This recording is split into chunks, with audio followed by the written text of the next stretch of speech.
Assalamu alaikum students. This is your physics class. I hope you all are fine. Previously beta we have discussed evaporation and some factors that were affecting evaporation. Now on page 183 we are going to talk about thermal expansion.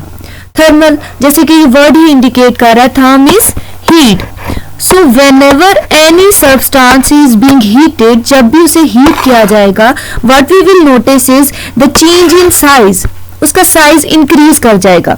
Size increase करने की reason क्या है? What is the factor behind it? हमें पता है बेटा that substance could be solid, liquid और gas. जितनी भी सब्सटेंसेस हैं इनकी कोई ना कोई पर्टिकुलर अरेंजमेंट तो होती है ना पार्टिकल्स की.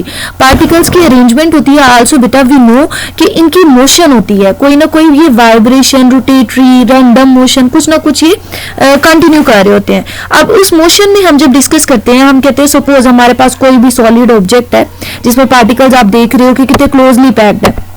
ये पार्टिकल्स क्लोजली पैक्ड है और जब ये कोल्ड है तो कोल्ड के केस में हम कह रहे हैं कि वाइब्रेशन जो है वो काफी माइल्ड है, मतलब थोड़ी थोड़ी सी आपको दिख रही है. लेकिन जब बेटा आप बात करते हैं हॉट ऑब्जेक्ट की तो हम कहते हैं कि वाइब्रेशन जो एम्पलीट्यूड है वो क्या है, इंक्रीज कर गया है. पहले एम्पलीट्यूड कम था, पहले बिल्कुल थोड़ा थोड़ा एम्पलीट्यूड था, यानी कि वाइब्रेशन करने की जो एबिलिटी है वो क्या थी, कम थी. लेकिन एम्पलीट्यूड अब जो है वो काफी ज्यादा हो गया. It means what will it cause कि हम कहते हैं ये पार्टिकल्स जो हैं बेसिकली ये एक दूसरे को पुश करना स्टार्ट कर देंगे. जब एक दूसरे को पुश करेंगे तो इनका जो इंटरमॉलिक्यूलर डिस्टेंस है वो क्या करता जाएगा, इंक्रीज करता जाएगा. So this is basically the thing कि हम कहते हैं whenever any object is heated उसकी काइनेटिक एनर्जी इंक्रीज कर जाती है पार्टिकल्स की.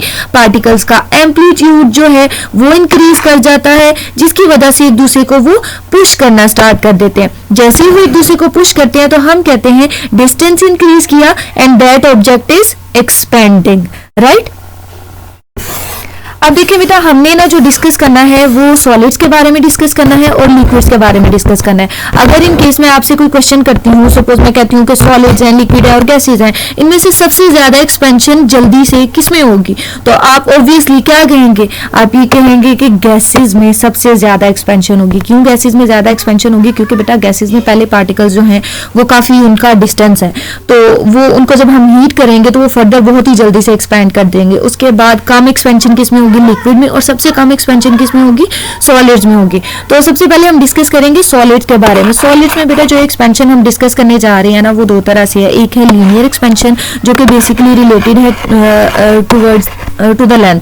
ओके, सो ये लेंथ से रिलेटेड है. लेकिन जो दूसरी है हम जो डिस्कस करेंगे इन द नेक्स्ट क्लास है इंशाल्लाह, वो है वॉल्यूम से रिलेटेड, राइट. तो अब देखो यहाँ पे ना एक है मेटल ऑब्जेक्ट.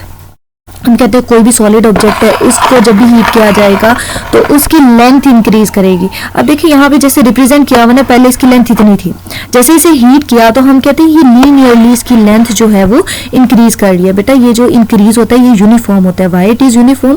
क्योंकि आपको पता है कि सॉलिड के पार्टिकल्स जो होते हैं ना वो क्रिस्टलाइन सॉलिड्स की कैटेगरी में आते हैं, तो उनकी अरेंजमेंट बहुत प्रॉपर होती है. जब अरेंजमेंट प्रॉपर है इट मीन्स कि उनकी एक्सपेंशन जो है वो भी क्या होगी, यूनिफॉर्मली होगी.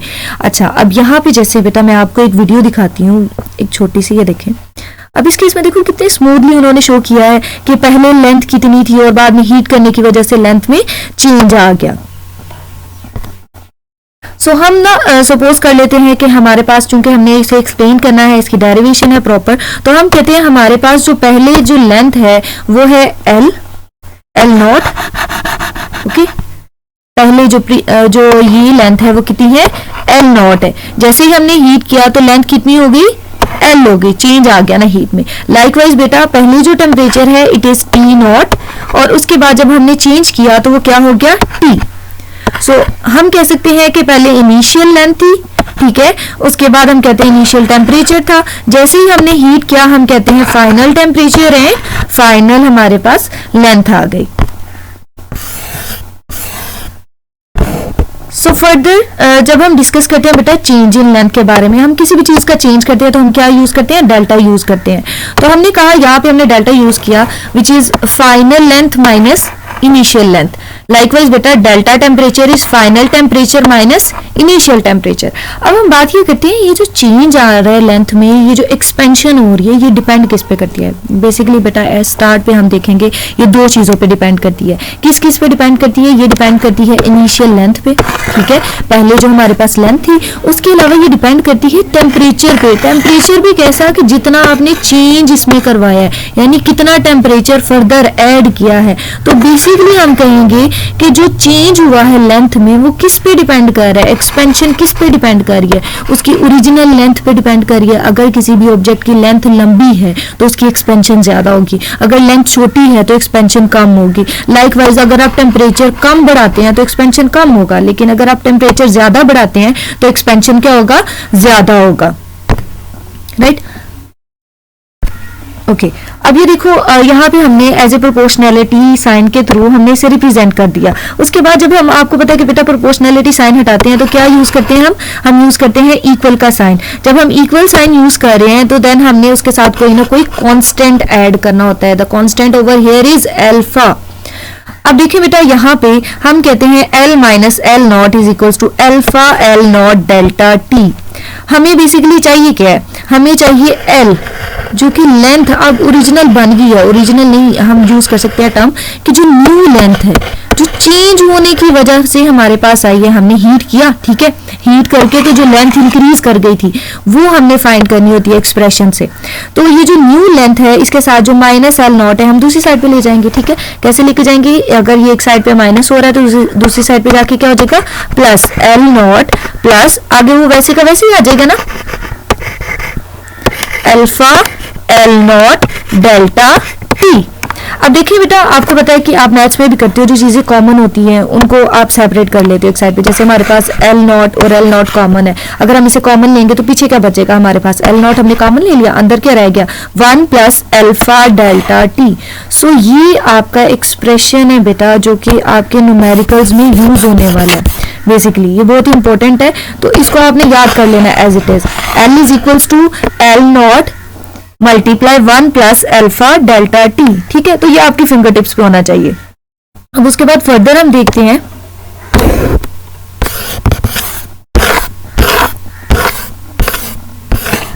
फर्दर बेसिकली बेटा ये जो एक्सप्रेशन है हमारे पास, इसको हम देख लेते हैं अल्फा क्या है। सो अल्फा जो है बेसिकली हमने कहा ये कोफिशिएंट है लीनियर एक्सपेंशन का, ठीक है।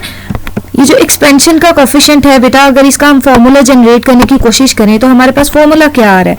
यहीं से हम डिराइव कर सकते हैं ना फॉर्मूला भी, कि अल्फा जो है वो किसके इक्वल होगा? हम कहते हैं हमारे पास ये जो एक्सप्रेशन है, बहुत क्लियर, जैसे ये वाला एक्सप्रेशन है बेटा, ये जो सेकंड पे है ये वाला, ये यूज करने चाह रहे हैं हम। कैसे यूज करेंगे? हम कहेंगे हमने अल्फा फाइंड करना है, अल्फा एक साइड पे रहेगा, ठीक है, जो चीजें मल्टीप्लाई हो रही हैं वो इधर आके डिवाइड हो जाएंगी। सो अल्फा बेसिकली हमारे पास बन गया delta L divided by L naught delta T. So ये एक्सप्रेशन है अल्फा का। जब भी न्यूमेरिकल्स आते हैं या किसी में हमने अल्फा फाइंड आउट करना है, किसी में हमने बेटा ओरिजिनल लेंथ फाइंड आउट करनी होती है, किसी में हमने लेंथ जो बनी है वो फाइंड आउट करनी होती है, किसी में हमने change in temperature find out करना होता है, तो डिपेंड करता है हम कौन से वाला फॉर्मूला यूज करेंगे। इन केस वो हमें कहते हैं लेंथ में जो चेंज आया वो बताओ, तो फिर हमें ये यूज करना पड़ेगा। लेकिन अगर हम वो कहते हैं कि मतलब चेंज इन लेंथ की कोई बात ही नहीं है, सिंपल से हमसे अल्फा ही पूछ रहे हैं, तो हम फिर ये भी यूज कर सकते हैं, ये भी यूज कर सकते हैं, ये डिपेंड करता है, ठीक है, हम कौन से वाला यूज करना चाहते हैं।